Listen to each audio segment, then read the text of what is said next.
22/9/24 പ്രഭാതമുരളി ബാബ്ദാദ മധുബൻ. ബാബ പറയുന്നു, മധുരമായ കുട്ടികളെ, ഈശ്വരൻ സർവവ്യാപിയല്ല. ആ ഒന്ന് നമ്മുടെ പിതാവാണ് എന്ന് നിങ്ങൾക്ക് നിശ്ചയം ഉള്ളതുപോലെ മറ്റുള്ളവർക്കും മനസ്സിലാക്കിച്ചു കൊടുത്ത് നിശ്ചയം വരുത്തൂ. പിന്നെ അവരിൽ നിന്നും ഒപ്പീനിയൻ എടുക്കൂ. ചോദ്യം: മറ്റാർക്കും ചോദിക്കുവാൻ സാധിക്കാത്ത ഏതൊരു ചോദ്യം ബാബ തൻ്റെ കുട്ടികളോട് ചോദിക്കുന്നു?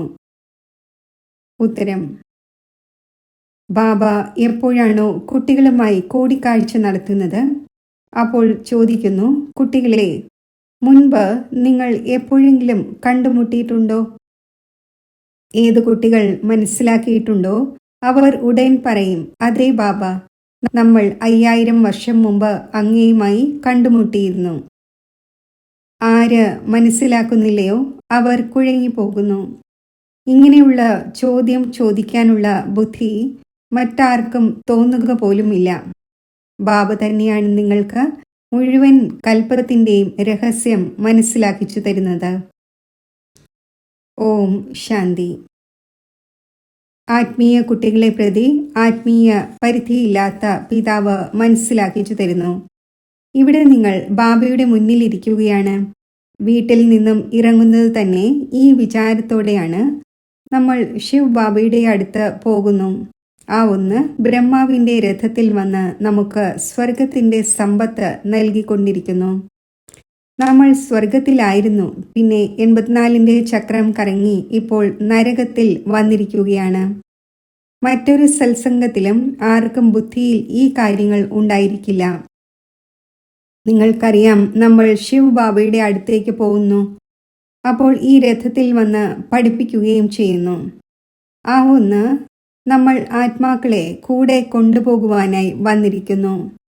പരിധിയില്ലാത്ത ബാബയിൽ നിന്നും തീർച്ചയായും പരിധിയില്ലാത്ത സമ്പത്ത് ലഭിക്കേണ്ടതുണ്ട്.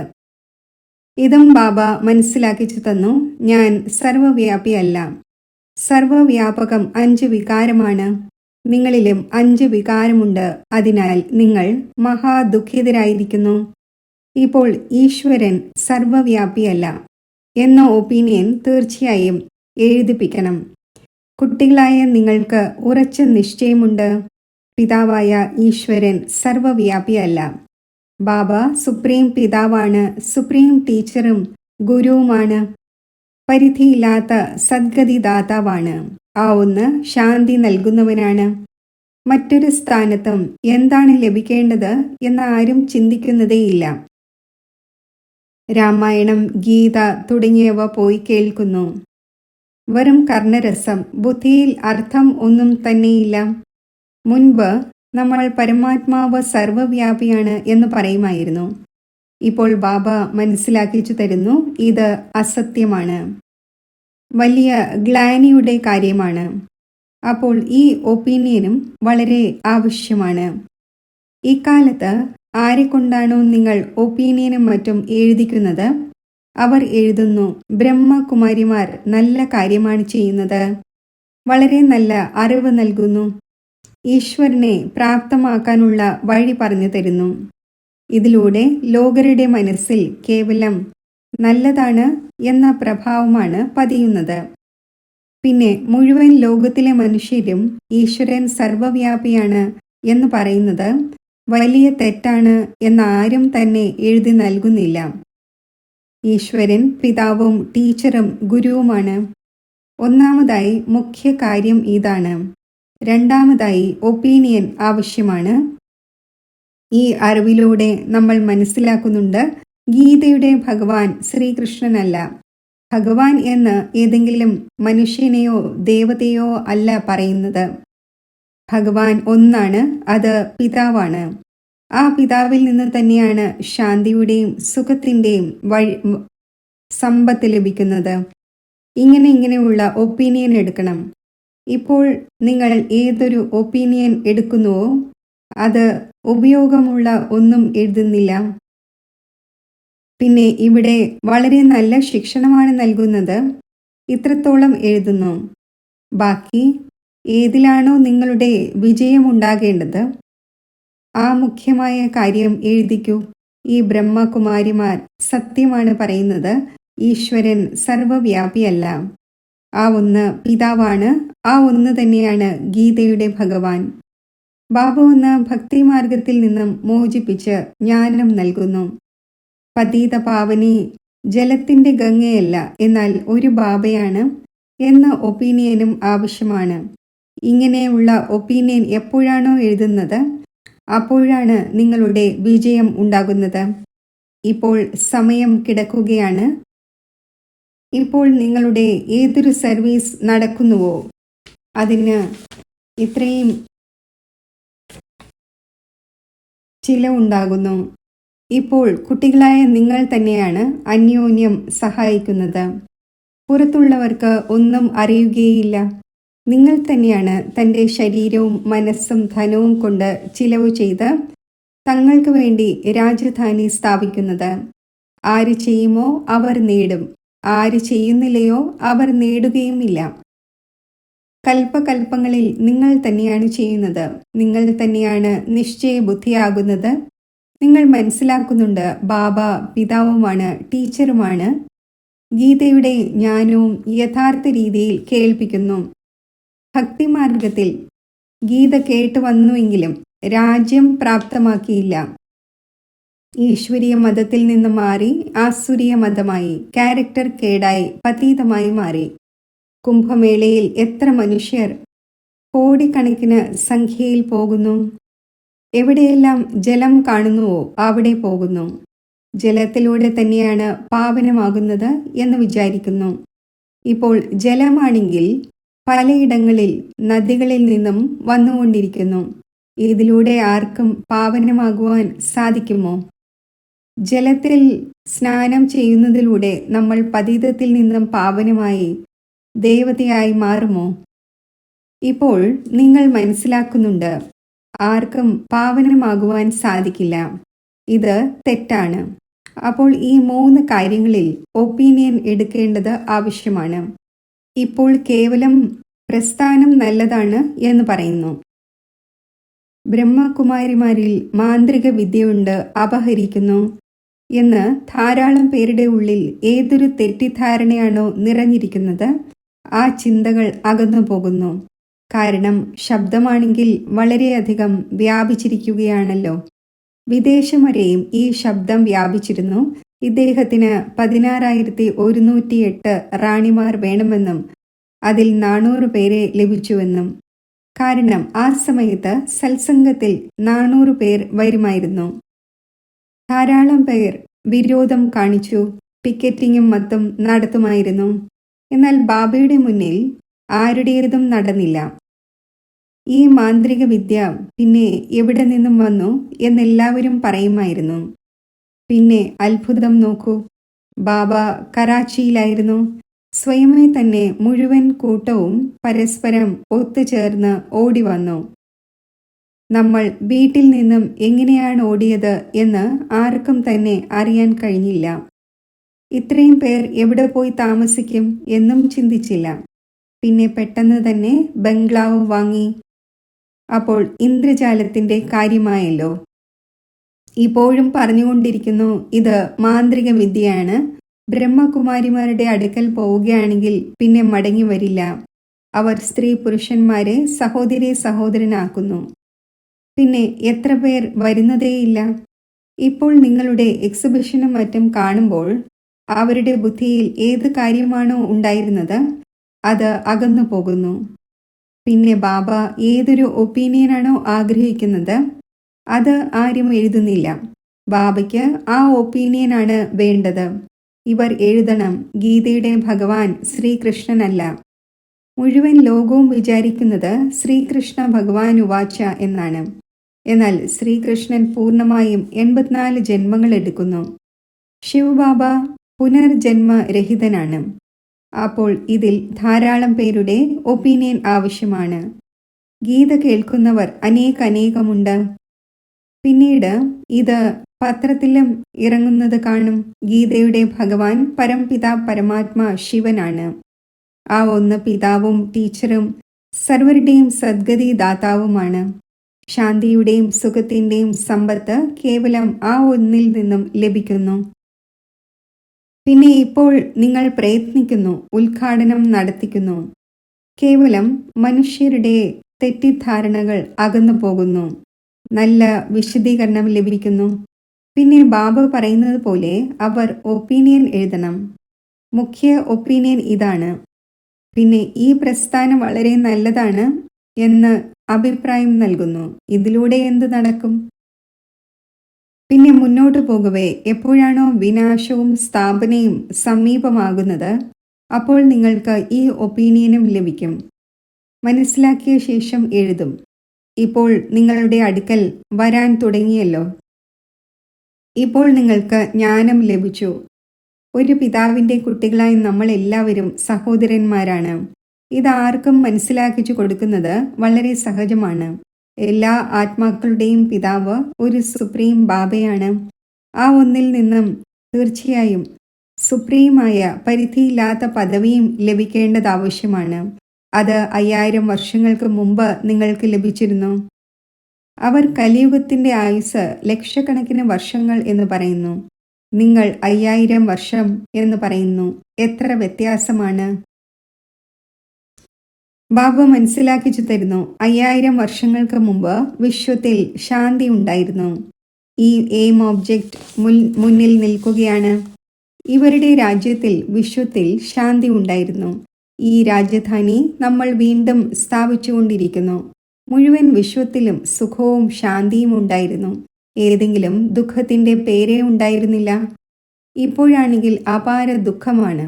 നമ്മൾ ഈ സുഖശാന്തിയുടെ രാജ്യം സ്ഥാപിച്ചുകൊണ്ടിരിക്കുന്നു. നമ്മുടെ തന്നെ ശരീരവും മനസ്സും ധനവും കൊണ്ട് ഗുപ്തമായ രീതിയിൽ. ബാബയും ഗുപ്തമാണ്, നോളജും ഗുപ്തമാണ്, നിങ്ങളുടെ പുരുഷാർത്ഥവും ഗുപ്തമാണ്. അതിനാൽ ബാബ ഗീതവും കവിതകളും മറ്റും ഇഷ്ടപ്പെടുന്നില്ല. അത് ഭക്തിമാർഗമാണ്. ഇവിടെയാണെങ്കിൽ നിശബ്ദമായിരിക്കണം. ശാന്തമായി നടക്കുമ്പോഴും ചുറ്റി സഞ്ചരിക്കുമ്പോഴും ബാബയെ ഓർമ്മിക്കണം. സൃഷ്ടിചക്രം ബുദ്ധിയിൽ തിരിക്കുകയും വേണം. ഇപ്പോൾ ഇത് പഴയ ലോകത്തിലെ നമ്മുടെ അന്തിമ ജന്മമാണ്. പിന്നെ നമ്മൾ പുതിയ ലോകത്തിൽ ആദ്യ ജന്മമെടുക്കും.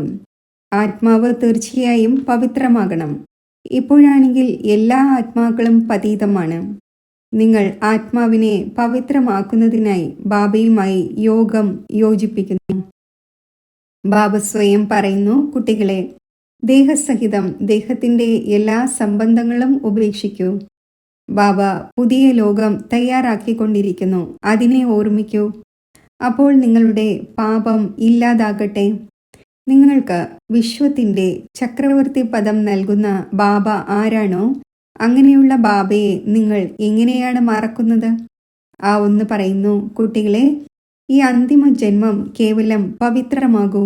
ഇപ്പോൾ ഈ മൃത്യുലോകത്തിന്റെ വിനാശം മുന്നിൽ നിൽക്കുന്നു.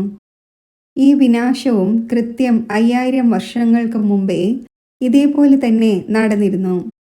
ഇത് സ്മൃതിയിൽ വരുന്നുണ്ടല്ലോ. നമ്മുടെ രാജ്യം ഉണ്ടായിരുന്നു. അപ്പോൾ മറ്റൊരു ധർമ്മവും ഉണ്ടായിരുന്നില്ല. ബാബയുടെ അടുത്ത് ആരെങ്കിലും വരികയാണെങ്കിൽ അയാളോട് ചോദിക്കും, മുൻപ് എപ്പോഴെങ്കിലും കണ്ടുമുട്ടിയിട്ടുണ്ടോ? മനസ്സിലാക്കിയ ആരെങ്കിലും ആണെങ്കിൽ അവർ ഉടൻ പറയുന്നു 5000 വർഷങ്ങൾക്ക് മുമ്പ് എന്ന്. പുതിയതായ ആരെങ്കിലും വരികയാണെങ്കിൽ കുഴങ്ങിപ്പോകുന്നു. ബാബ മനസ്സിലാക്കുന്നു. ബ്രാഹ്മണി മനസ്സിലാക്കിച്ചു കൊടുത്തില്ല. പിന്നെ ചിന്തിച്ചു നോക്കൂ എന്ന് പറയുന്നു. അപ്പോൾ സ്മൃതി വരുന്നു. ഈ കാര്യം മറ്റാർക്കും ചോദിക്കുവാൻ സാധിക്കില്ല. ചോദിക്കാനുള്ള ബുദ്ധി തോന്നുകയില്ല. ഈ കാര്യങ്ങളെ അവർ എന്തറിയാനാണ്? മുന്നോട്ട് പോകവേ ആര് ഈ കുലത്തിലേതായിരിക്കുമോ അവർ വളരെ പേർ വന്ന് കേൾക്കും നിങ്ങളുടെ അടുക്കൽ. ലോകം മാറും എന്നത് തീർച്ചയാണ്. ചക്രത്തിന്റെ രഹസ്യവും മനസ്സിലാക്കിച്ചു തന്നു.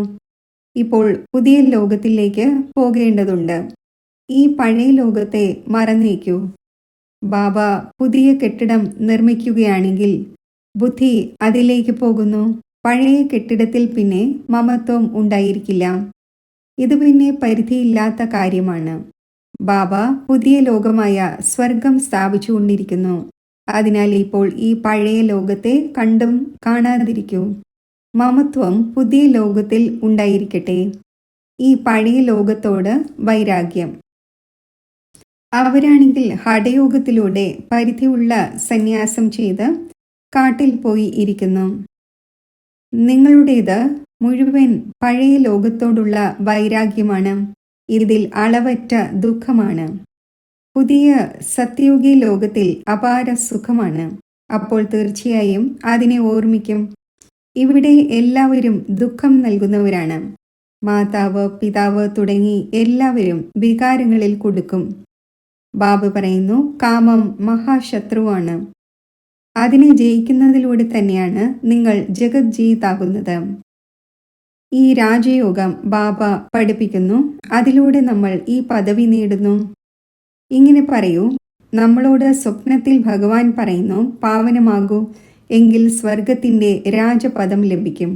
അതിനാൽ ഇപ്പോൾ ഞാൻ ഒരു ജന്മം അപവിത്രമായി എൻ്റെ രാജപദം പാഴാക്കുകയില്ല. ഈ പവിത്രതയുടെ കാര്യത്തിൽ തന്നെയാണ് വഴക്കു നടക്കുന്നത്. ദ്രൗപദിയും വിളിച്ചു, ഈ ദുശാസനൻ എന്നെ നഗ്നമാക്കുന്നു. ദ്രൗപദിക്ക് ശ്രീകൃഷ്ണൻ 21 സാരികൾ നൽകുന്നതായി കളി കാണിക്കുന്നു. ഇപ്പോൾ ബാബയിരുന്ന് മനസ്സിലാക്കിച്ചു തരുന്നു, എത്ര ദുർഗതി ഉണ്ടായിരിക്കുന്നു. അപാര ദുഃഖമാണല്ലോ. സത്യയുഗത്തിൽ അപാര സുഖമുണ്ടായിരുന്നു. ഇപ്പോൾ ഞാൻ വന്നിരിക്കുകയാണ് അനേകം അധർമ്മങ്ങളുടെ വിനാശവും ഒരു സത്യധർമ്മത്തിൻ്റെ സ്ഥാപനയും ചെയ്യുന്നതിനു വേണ്ടി. നിങ്ങൾക്ക് രാജ്യഭാഗ്യം നൽകി വാനപ്രസ്ഥത്തിലേക്ക് പോകും. പകുതികൽപ്പം പിന്നെ എൻ്റെ ആവശ്യമേ വരികയില്ല. നിങ്ങൾ ഒരിക്കലും ഓർമ്മിക്കുക പോലും ചെയ്യില്ല. ബാബ മനസ്സിലാക്കിച്ചു തരുന്നു, നിങ്ങളെക്കുറിച്ച് എല്ലാവരുടെയും മനസ്സിൽ ഏതൊരു തലകീഴായ വൈബ്രേഷനാണോ ഉള്ളത്, അത് മാറി ശരിയായിക്കൊണ്ടിരിക്കുന്നു. മുഖ്യമായ കാര്യം ഇതാണ്. ഒപ്പീനിയൻ എഴുതി വാങ്ങൂ. ഈശ്വരൻ സർവവ്യാപിയല്ല. ആ ഒന്ന് വന്ന് രാജയോഗം പഠിപ്പിച്ചു. പതിത പാവനും ബാബയാണ്. ജലത്തിൻ്റെ നദികൾക്ക് പാവനമാക്കുവാൻ സാധിക്കില്ല. ജലമാണെങ്കിൽ എല്ലാ സ്ഥാനത്തുമുണ്ട്. ഇപ്പോൾ പരിധിയില്ലാത്ത ബാബ പറയുന്നു, സ്വയം ആത്മാവാണ് എന്ന് മനസ്സിലാക്കൂ. ദേഹസഹിതം ദേഹത്തിൻ്റെ സർവ സംബന്ധങ്ങളും ഉപേക്ഷിക്കൂ. ആത്മാവ് തന്നെയാണ് ഒരു ശരീരം ഉപേക്ഷിച്ച് രണ്ടാമതൊന്ന് എടുക്കുന്നത്.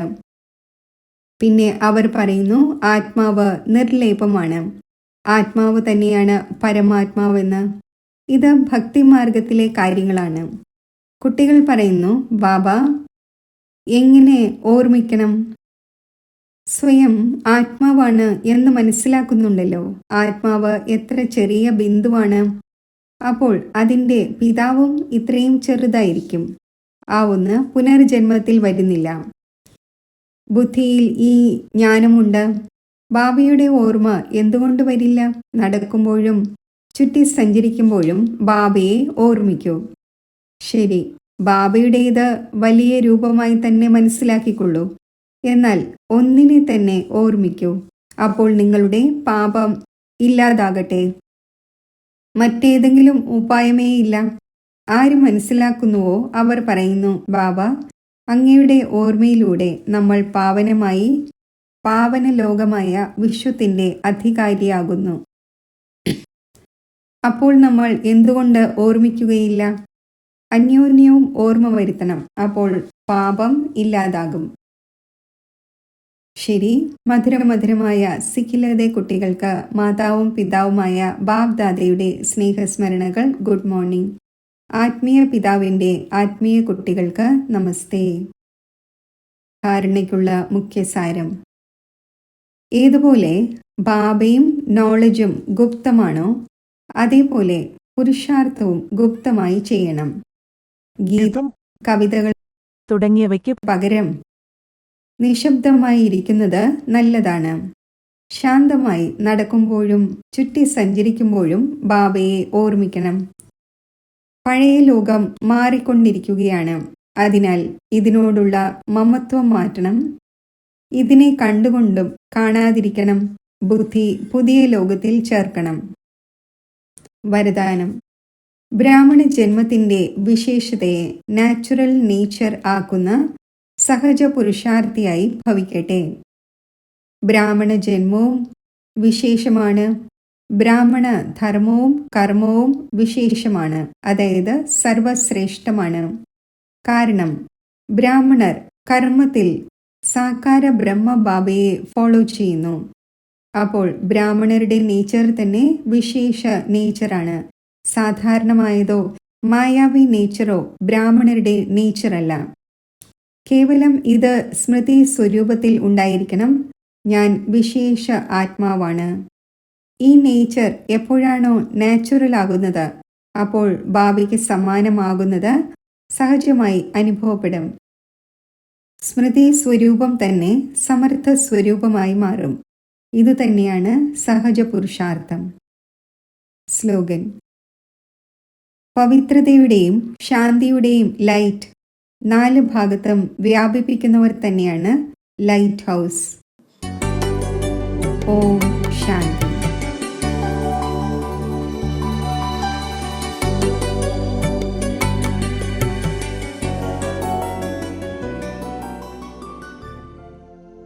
യോഗത്തിൻ്റെ അഭ്യാസം.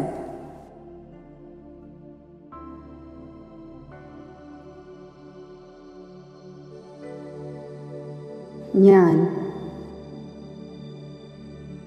ആത്മസ്വരൂപത്തിൽ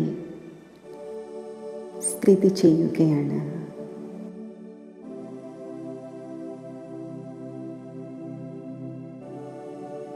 ഈ ആത്മസ്ഥിതി സുഖവും ശാന്തിയുമാകുന്ന സ്വധർമ്മത്തിൽ എന്നെ സഹജമായി സ്ഥിതി ചെയ്യിക്കുന്നു.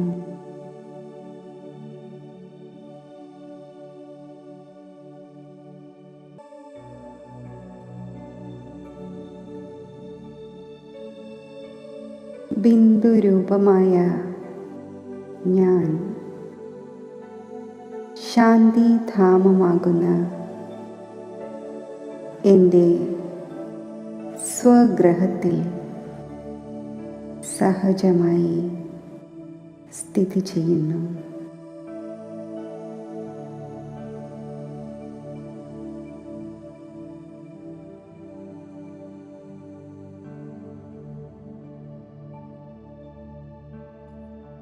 ശീതളമായ ഒരു സ്ഥാനത്തിരിക്കവേ ശീതളതയുടെ അനുഭവം സ്വതവേ ഉണ്ടാകുന്നത് പോലെ ഈ ശാന്തിധാമത്തിൽ ശാന്തി സാഗരനായ ബാബയുടെ സമീപത്ത്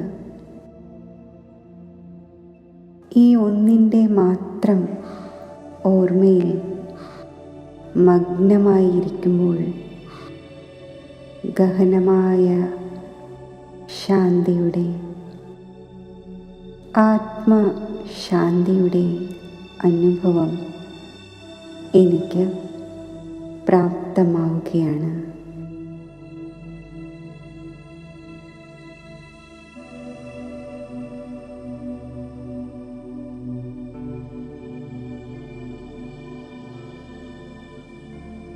ബിന്ദുരൂപനായ ബാബയുടെ ഓർമ്മ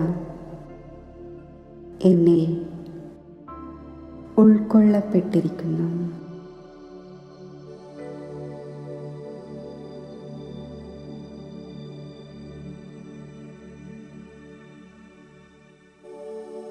ശാന്തിധാമത്തിൽ ശാന്തിയുടെ സാഗരനായ ബാബയുമായി ഇങ്ങനെ കമ്പൈൻഡ് സ്വരൂപമായിരുന്ന ഞാൻ ഇപ്പോൾ വിശ്വത്തിലേക്ക് ഈ അനുപമമായ ശാന്തിയുടെ പ്രകാശവീചികൾ വ്യാപിപ്പിക്കുകയാണ്.